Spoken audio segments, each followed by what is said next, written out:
இன்று நாம் குரு நமசிவாயர் பற்றி பேசுகிறோம். அவர் 16ஆம் நூற்றாண்டில் அருணாசல மலைச்சரிவில் உள்ள ஒரு குகையில் வசித்து வந்த மகத்தான யோகி குகை நமசிவாயாரின் முதன்மையான சீடராக வாழ்ந்தார். இந்த சீடர் தனது குருவை அடக்கம், பணிவோ, முழுமையான சரணாகதி ஆகியவற்றுடன் சேவை செய்தார். ஒரு நாள் அவர் திடீரென சிரித்தார். அதற்கு காரணம் என்ன என்று குரு கேட்டபோது அவர் அமைதியாக பதிலளித்தார். திருவாரூரில் நடந்த திருவிழா ஊர்வலத்தில் ஒரு நடன கலைஞர் தவறி விழுந்தார். மக்கள் சிரித்தனர், நானும் சிரித்தேன். மற்றொரு சந்தர்ப்பத்தில் அவர் உள்ளுணர்வுடன் தனது துணியை தேய்த்தார். அவரிடம் கேட்டபோது அவர் கூறியதாவது: சிதம்பரம் பொன்னம்பலத்தில் இருந்த ஒரு திரை தீப்பற்றி எரிந்தது. நான் அதை அணைத்தேன். அவர் உடல் ரீதியாக அங்கு இல்லை. இருப்பினும் இடமும் காலமும் அவரது ஞானத்திற்கு தடையாக இருக்கவில்லை. அவரது பக்தியை சோதிக்க ஒரு நாள் குரு தனது பிச்சை பாத்திரத்தில் வாந்தி எடுத்துவிட்டு அதை அகற்றுமாறு சீடருக்கு உத்தரவிட்டார். குரு நமசிவாயர் அதை பிரசாதமாக ஏற்றுக்கொண்டார். அந்த கணத்தில் இந்த சீடர் உடல், அருவருப்பு, அகங்காரம் ஆகிய எல்லைகளையும் கடந்துவிட்டார் என்பதை குரு உணர்ந்தார். பின்னர் குகை நமசிவாயர் கூறினார்: நீ சிதம்பரம் சென்று புனரமைப்பு மற்றும் அறக்கட்டளை பணிகளை செய். அங்கு என் தரிசனம் கிடைக்கவில்லை என்றால் திரும்பி வரலாம் என்றார். இந்த ஆணை சீடருக்கு தாங்க முடியாததாக இருந்தது. குருவின் அன்றாட தரிசனம் இல்லாமல் அவர் எப்படி வாழ முடியும்? ஆனால் உண்மையான பக்திவாதம் செய்யாது.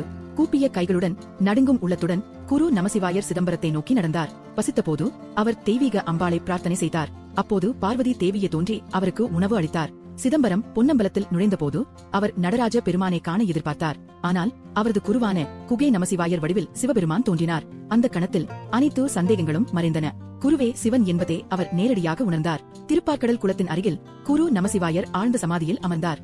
ஒவ்வொரு நாளும் சிவகாமி அம்பாளே நேரில் வந்து அவருக்கு உணவு வழங்கினார். அவரின் மகிமையை உணர்ந்த மக்கள் அவர் முன் பணக்குவியல்களை வைத்தனர். அவர் அவற்றை எடுத்து செல்லுமாறு கேட்டுக்கொண்டார். தீட்சிதர்கள் அவரை வேண்டினர்: கோவிலுக்குள் வாருங்கள், இந்த செல்வத்தை புனித காரியங்களுக்கு பயன்படுத்தலாம்.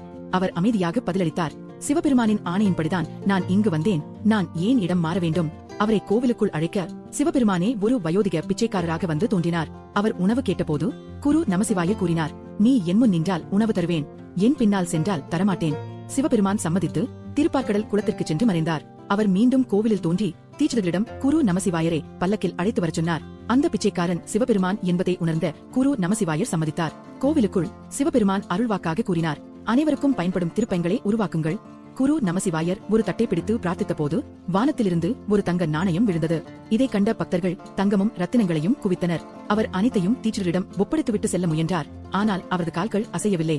ஆழ்ந்த தியான நிலையில் அவர் கேட்டார்: பெருமானுக்கு ஆபரணம் செய்யப்பட்டுள்ளதா? அவற்றை செய்ய கட்டளையிட்டு அதற்கான அனைத்து செல்வத்தையும் அதற்கே கொடுத்தார். தீட்சிதர்கள் கேலி செய்தனர். சிவபெருமான் ஆபரணம் அணிந்தால் அவர் இந்த சீடருக்காக நடனமாடுவாரா?